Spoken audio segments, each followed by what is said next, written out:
வணக்கம். இது இன்று நாள் இடம்பெற்ற முக்கிய விடயங்களின் தொகுப்பு. ஜனாதிபதி வேட்பாளர் சஜித் பிரேமதாசவுக்கு ஆதரவு தெரிவித்து அகில இலங்கை மக்கள் காங்கிரஸ் கட்சியின் மாபெரும் தேர்தல் பிரச்சார கூட்டம் நேற்றிரவு புத்தளம் நுரைச்சோலை நகர மத்தியில் நடைபெற்றது. இதன்போது கட்சித் தலைவர் ரிசாட் பதியுதீன் பிரச்சாரத்தில் கலந்து கொண்டு உரையாற்றியிருந்தார். இந்த தேர்தலிலே எமது சமூகம், குறிப்பாக தமிழ் பேசுகின்ற சமூகம், நாம் எவ்வாறான ஒரு முடிவை எடுக்க வேண்டும் என்று இன்றும் நாளையும் கடுமையாக சிந்தித்து எமது வாக்குகளை பயன்படுத்த வேண்டிய ஒரு காலம். இந்த 2 நாட்களோடு, இன்று நாளையோடு இந்த பிரச்சாரங்கள் முடிவடைகிறது. எனவேதான் ஆழமாக எமது மக்களுக்கு சொல்ல வேண்டிய ஒரு விஷயம், இந்த தேர்தலிலே நாம் தவறு விடுவோமாக இருந்தால் இன்னும் 5 வருடங்களுக்கு நாம் பல கஷ்டங்களை அனுபவிக்க வேண்டும். கடந்த தேர்தலிலே கோட்டாபே ராஜபக்சவுக்கு வாக்களிக்க வேண்டாம் என்று நாங்கள் கத்தினோம். இங்கும் வந்து பேசினோம், பல மாவட்டங்களுக்கு சென்று பேசினோம்.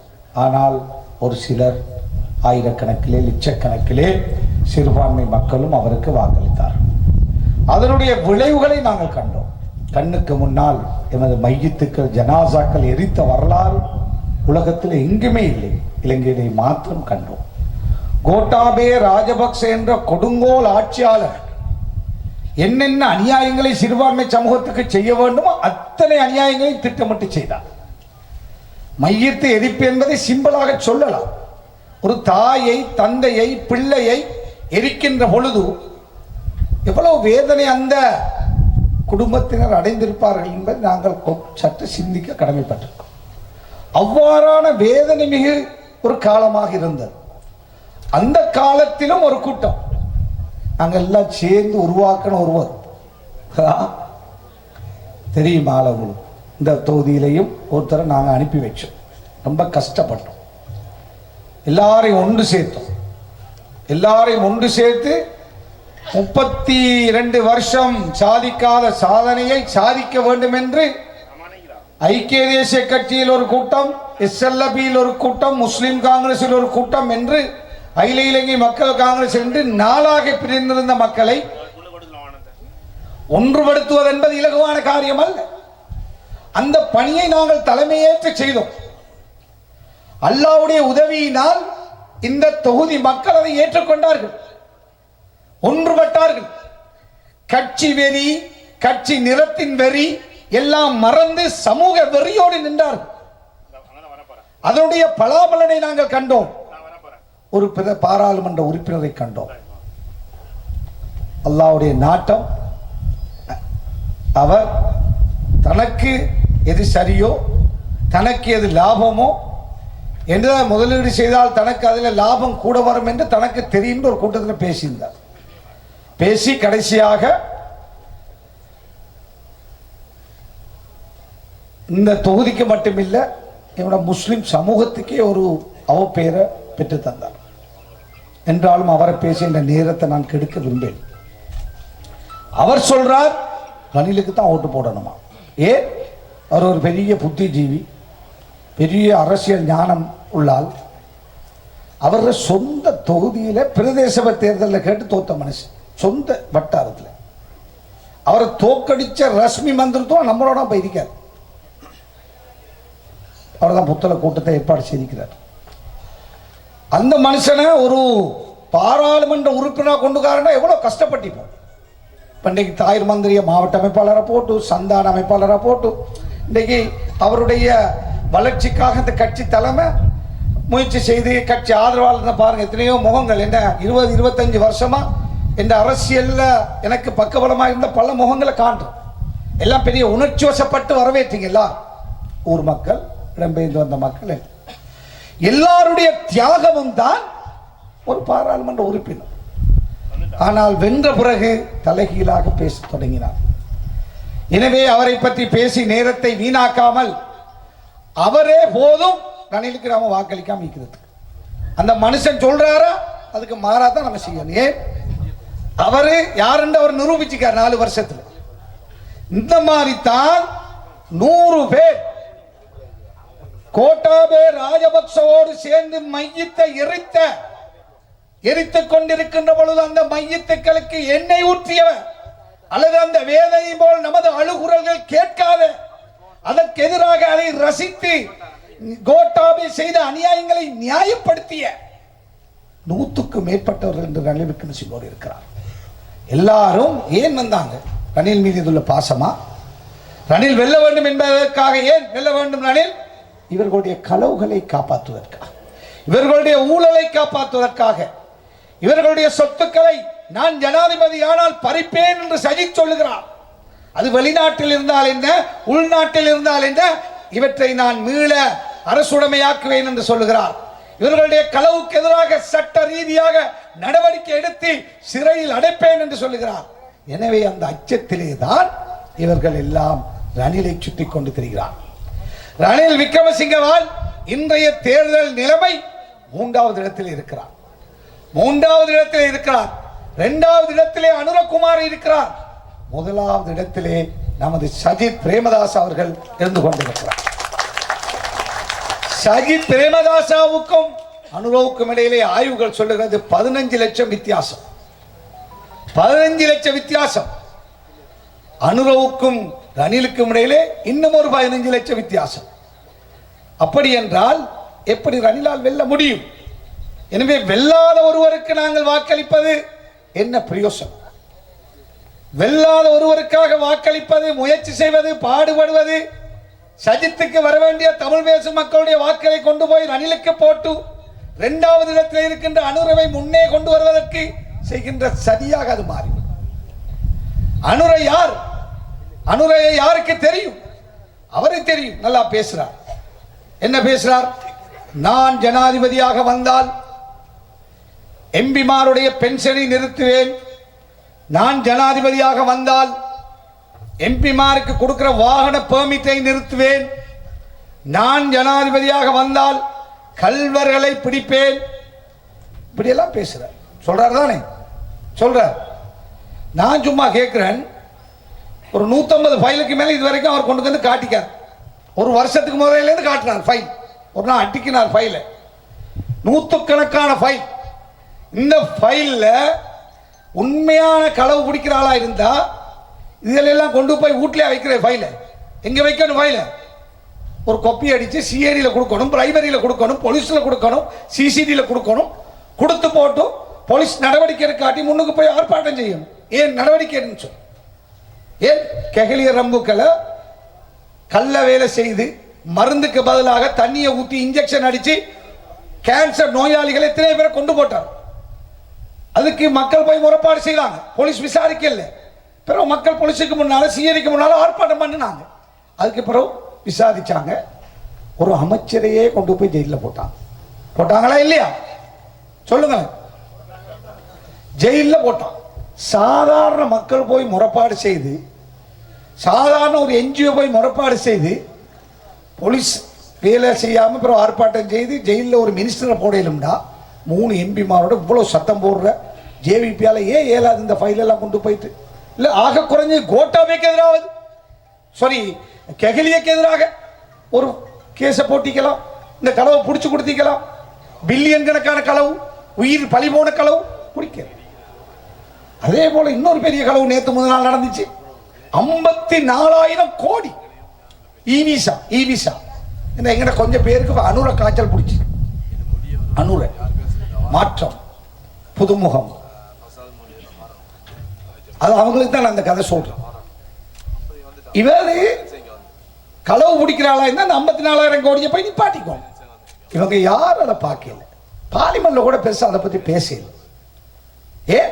இந்த களவு செய்தாக்களுக்கும் அவங்களுக்கு இடையில ஒரு ரகசிய தொடர்பு இருக்கு. அது பரவ வரும். யார் போய் நிப்பாட்டினே தெரியுமா அந்த களவை? யாரு? ரவுஃபக்கி மினிஸ்டர், சம்பிக்க ரணவக்க, சுமந்திரன், 3 இனத்தை சேர்ந்த 3 பேர் போய் வழக்கு போட்டு 3 மாசத்துக்கு முந்தி வழக்கு போட்டாங்க. இப்ப அரசு நீதிமன்றம் சொல்லிக்கு இது பெரிய களவு, உடனடியாக நிப்பாட்டுன்னு சொல்லி நிப்பாட்டி வச்சு வழக்கு போய்கிட்டு.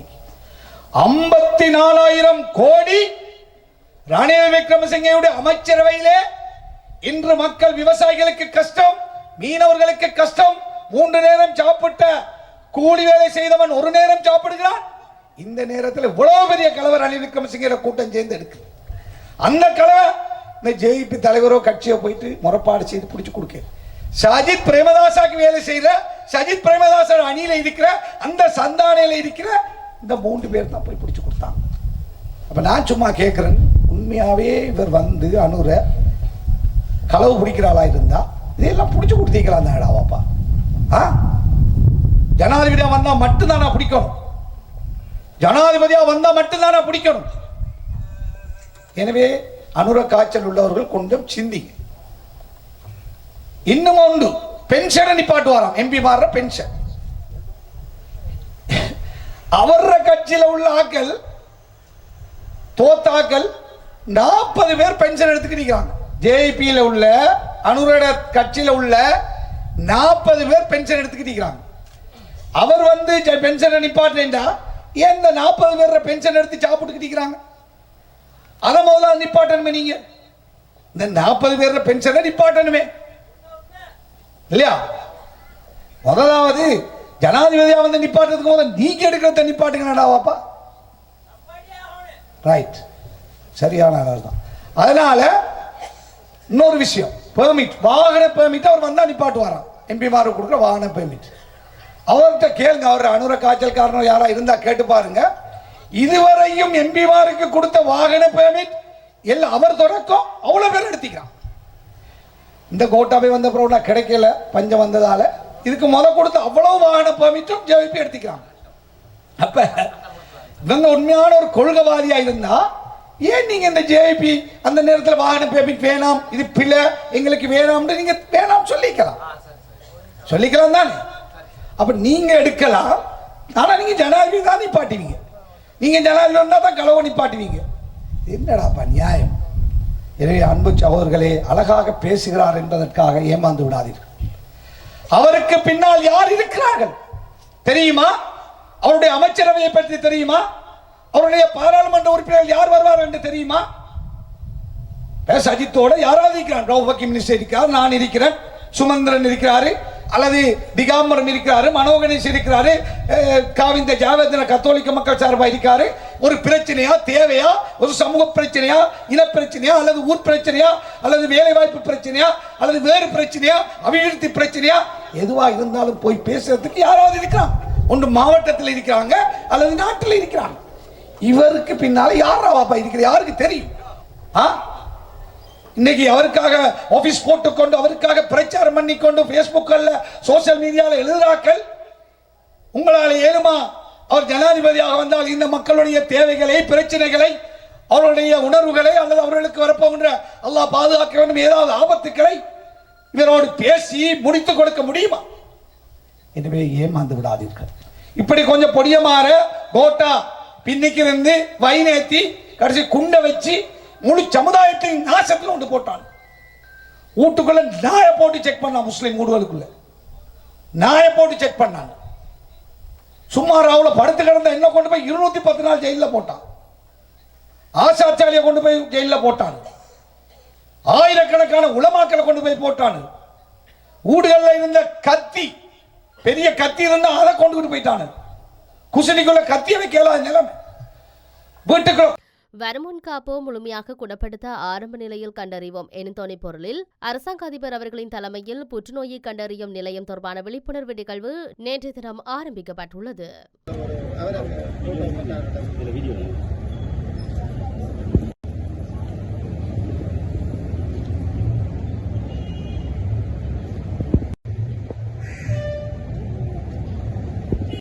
எதிர்வரும் 21ஆம் தேதி இடம்பெறவுள்ள இலங்கையின் ஜனாதிபதி தேர்தல் தொடர்பான இறுதி பிரச்சாரத்துக்கான நாள் இன்றைய தினமாகும். இன்றிலிருந்து தேர்தல் மற்றும் வேட்பாளர்கள் தொடர்பான பதாதைகள், சுவரொட்டிகளை காட்சிப்படுத்துவது தேர்தல் சட்ட விதிமுறை மீறல் என இலங்கையின் தேர்தல்கள் ஆணைக்குழு அறிவித்துள்ளது.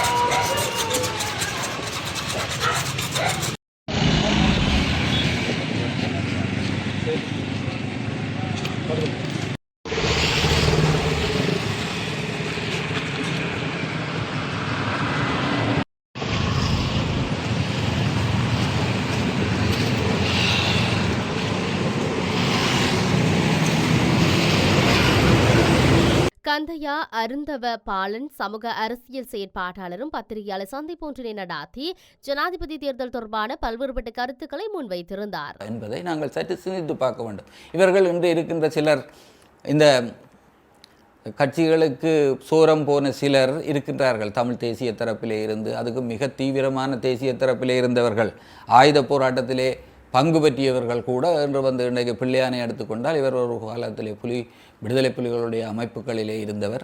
விடுதலை புலிகள் அமைப்புகளிலே இருந்து அவர் இன்று இருக்கின்ற ஜனாதிபதியை ஆதரிக்கின்ற ஒரு சூழ்நிலை அவருக்கு இருக்கின்றது என்று சொன்னால், விடுதலை புலிகளில் இருந்து அவர் தன்னுடைய கொள்கையெல்லாம் மாற்றி இன்றைக்கு வந்து ஜனாதிபதிக்கு ஐக்கிய மக்கள் சக்தியின் ஜனாதிபதி வேட்பாளர் சஜித் பிரேமதாசவை ஆதரித்து இலங்கை தமிழரசு கட்சியின் பரப்புரை கூட்டம் நேற்றைய தினம் இடம்பெற்றது.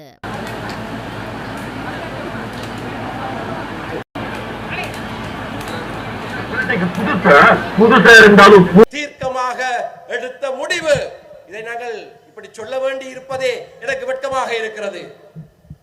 கட்சி எடுத்த முடிவு என்றால் ஒரு அறிவிப்போடு அது முடிந்த முடிவு. திரும்ப திரும்ப சொல்லிக் கொண்டிருக்க வேண்டிய அவசியம் இல்லை. மேலும் மேலும் அறிக்கைகள் கொடுக்க வேண்டிய அவசியம் இல்லை. பொதுச் செயலாளர் கையெழுத்து போட்டு கடிதங்கள் அனுப்ப வேண்டிய தேவை இல்லை. ஆனால் இன்றைக்கு அந்த தேவை ஏற்பட்டிருக்கிறது. அது எங்களுடைய கட்சியை மலினப்படுத்துவதற்கும் எங்களுடைய கட்சியை பலவீனப்படுத்துவதற்கும் வெளியிலே இருந்து செய்த சதிகள் ஓரளவுக்காவது வெற்றி பெற்றிருக்கிறது என்பதுதான் எங்களுடைய ஆதங்கம். ஆனால் அப்படியாக கட்சிக்குள்ளே இருந்து கூட கட்சியை மலினப்படுத்துகிறவர்களுக்கு நீங்கள் தான் சரியான பாடம் புகட்ட வேண்டும். இறுதியிலே ஒரு ஜனநாயகத்திலே மக்கள் தான் சரியான தீர்ப்பை கொடுக்க வேண்டும். மக்கள் கொடுக்கிற தீர்ப்பு தான் நிரந்தரமானதாகவும் இறுதியானதும் அறுதியானதுமாக இருக்கும். ஆகையினாலே இந்த குழப்பங்களை எல்லாம் காண்கிற நீங்கள் இந்த குழப்பங்களுக்கெல்லாம் ஒரு முற்றுப்புள்ளி வைத்து, நாங்கள் மதிநுட்பம் உள்ள தமிழ் மக்கள், நாங்கள் எங்களுக்கு வழிகாட்டுகிற இந்த தாயக கட்சி சொல்லி இருக்கிறபடி, தீர்க்கமான முடிவெடுத்து எங்களுக்கு அறிவித்திருக்கிறபடி, இந்த தேர்தலிலே நான் சொல்லுகிறேன், அடுத்த தேர்தலிலே வேறு முடிவாக இருக்கலாம்.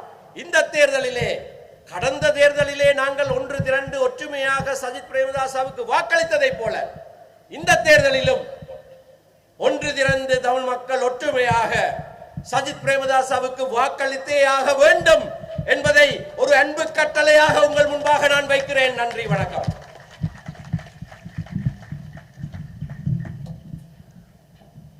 தமிழ் மக்கள் அனைவரும் எதிர்வரும் ஜனாதிபதி தேர்தலில்.